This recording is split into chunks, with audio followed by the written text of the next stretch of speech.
Hoje você vai aprender o mapa, o caminho inteiro, do caos à riqueza. Não é um atalho, não é uma fórmula mágica, é uma jornada, e como toda jornada que vale a pena, ela começa com clareza.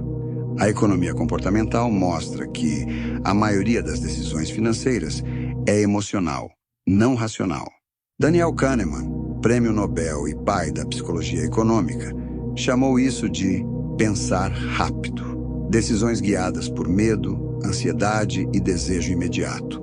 Sem clareza, qualquer caminho parece aceitável. E essa é a rota mais eficiente para a estagnação. Em todas as culturas, do Japão feudal à Grécia Antiga, riqueza sempre foi associada à ordem interna. Os samurais treinavam seire, organização mental, antes de sequer tocar numa espada. Os estoicos ensinavam que primeiro você governa a si mesmo, depois governa o mundo. O dinheiro segue exatamente essa regra. Antes de acumular, você precisa organizar. Antes de expandir, você precisa construir o trono. Riqueza não é renda. Riqueza não é salário. Riqueza é patrimônio. É o que você constrói, não o que você ganha. É o que permanece quando o vento da vida sopra forte. A maioria dos homens vive no caos porque confunde movimento com progresso. Trabalham mais, ganham mais, gastam mais, mas continuam pobres. Ser pobre não é ter pouco. Ser pobre é viver sem ordem. É ser escravo de impulsos, de desejos e de uma mente desorganizada. A psicologia comportamental mostra que nossas crenças sobre dinheiro são formadas na infância. Muitos homens carregam uma mentalidade de escassez, acreditando que dinheiro é algo que se ganha, não algo que se constrói. Eles vivem como servos, não como arquitetos da própria vida. A riqueza é identidade, é ordem, é a capacidade de olhar para o caos e transformá-lo em algo sólido, algo que dura. Isso começa com uma mudança de perspectiva. Pesquisas de Thomas Stanley, autor de The Millionaire Next Door, mostram que a maioria dos milionários construíram seu patrimônio do zero. O que diferencia esses homens não é a renda inicial, mas a mentalidade. Eles entendem que renda compra estilo de vida, enquanto patrimônio compra liberdade. Essa diferença muda tudo. Neuroeconomistas do MIT descobriram que o cérebro reage ao dinheiro de forma parecida com substâncias que viciam. Há picos rápidos de dopamina quando você gasta, seguidos de quedas intensas logo depois. Por isso, tantos homens vivem presos no ciclo de trabalhar, gastar e aliviar. A riqueza verdadeira começa quando você quebra esse ciclo, quando o dinheiro deixa de ser anestesia e passa a ser alicerce. O caminho para a riqueza é simples. Não é fácil, mas é simples. Ele tem 3 etapas: renda, reserva e multiplicação. Renda é a força produtiva do homem. É o que ele cria com as mãos, com a mente e com a energia. Sem renda, não existe base. Mas renda sozinha não basta. É como água em um balde furado. Sem controle, ela escapa. Reserva é segurança. É o escudo que protege o homem das tempestades da vida. Sem reserva, não há poder. Um homem sem reserva é vulnerável, sempre à mercê do próximo imprevisto. Multiplicação é o que transforma esforço em legado. É o investimento, é o negócio. É a semente que cresce e dá frutos. Mas multiplicar sem ordem é como plantar em solo infértil. Dinheiro gosta de ordem. E ordem começa com disciplina. Homens que construíram patrimônio entenderam isso. Não é sorte, é disciplina. É seguir o mapa, passo a passo. Pesquisas do National Bureau of Economic Research mostram que quase metade dos americanos não conseguiria cobrir uma emergência de $400. O problema não é renda. O problema é a ausência da etapa reserva. Países ricos, empresas sólidas e indivíduos prósperos seguem a mesma lógica. Antes de investir, acumulam caixa. Antes de multiplicar, protegem a base. É por isso que Warren Buffett mantém bilhões em liquidez. Não por medo, mas por estratégia. Cash is a position. Harvard analisou mais de 100 anos de ciclos econômicos e concluiu que aqueles que prosperam durante crises não são os que ganham mais, mas os que têm reservas suficientes para agir enquanto todos estão paralisados. Reserva é poder, porque reserva é escolha. Somente quem tem colchão financeiro consegue dizer não, negociar melhor e esperar oportunidades em vez de implorar por elas. E sobre multiplicação. Estudos de Thomas Piketty mostram que, historicamente, o retorno sobre patrimônio supera o retorno sobre trabalho. Quem poupa e investe cedo vence, mesmo ganhando menos. Multiplicação não exige genialidade, exige constância. Não é o homem mais inteligente que se torna rico.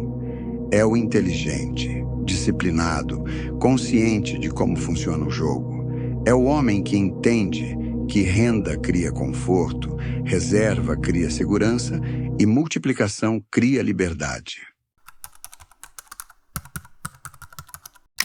Um homem não pode construir um reino enquanto seu trono está em ruínas. O caos interno sempre se manifesta no caos externo. Emoções descontroladas levam a decisões impulsivas, e decisões impulsivas destroem patrimônio. O princípio do rei é simples. Ordem interna precede ordem externa. Um homem precisa ser confiável para si mesmo antes de ser confiável para o mundo. Ele precisa governar as próprias emoções, impulsos e medos. Um reino sem fronteiras é um reino vulnerável, e um homem sem limites é um homem perdido. Primeiro o trono, depois o reino. Primeiro a ordem, depois a expansão. O psicólogo Roy Baumeister, um dos maiores especialistas em força de vontade, demonstrou que autodisciplina prevê sucesso financeiro com mais precisão do que inteligência, formação acadêmica ou renda familiar. Reis internos constroem reinos externos. Homens emocionalmente desorganizados seguem um padrão claro. Gastam mais, poupam menos, vivem em reatividade e nunca saem do modo sobrevivência.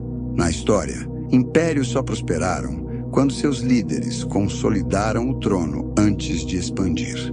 Augusto estabilizou Roma antes de levá-la ao auge. Genghis Khan unificou sua tribo antes de conquistar continentes. Alexandre só iniciou sua campanha após dominar a Macedônia. A metáfora não é poética, é operacional. Sem ordem interna, qualquer conquista externa implode. O princípio do rei é a fundação da liderança masculina. Quando um homem domina a si mesmo, domina suas emoções, seus hábitos e seus medos, ele cria um campo de força ao redor da própria vida. O mundo passa a respeitar quem se respeita. Mulheres relaxam ao lado de um homem que governa sua casa interna, e o mercado recompensa quem governa suas decisões com clareza e disciplina. Existem dois caminhos para construir patrimônio: o caminho do investidor e o caminho do construtor. O investidor é metódico. Ele faz aportes constantes. Cresce devagar, mas com segurança. Ele entende que o tempo é seu aliado. Ele não se apressa, porque sabe que a pressa é a armadilha dos pobres. O construtor é o empreendedor, é o vendedor.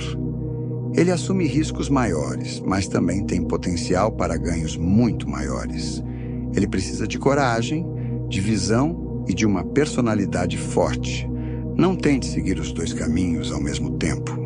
Isso é um péssimo movimento estratégico. Escolha um e siga com clareza.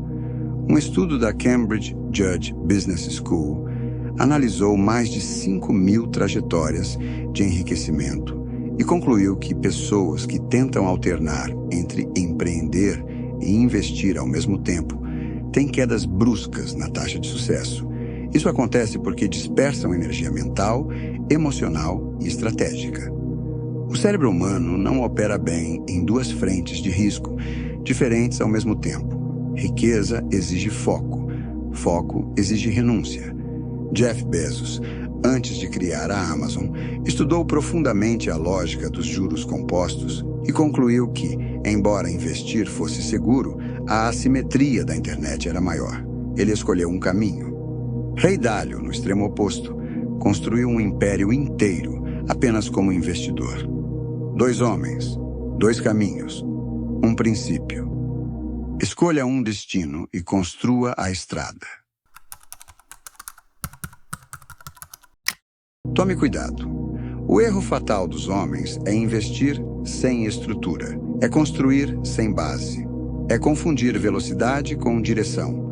Construir riqueza sem base é erguer um castelo na areia. A pressa é a armadilha dos pobres. E a legião alerta, porque se importa. Porque o caminho do homem é sagrado e merece ser trilhado com sabedoria. Dados do Bureau of Labor Statistics mostram que 70% das pessoas que começam a investir desistem depois de um ano. Não por falta de conhecimento, mas por causa emocional e financeiro. O homem sem base emocional compra na euforia e vende no pânico.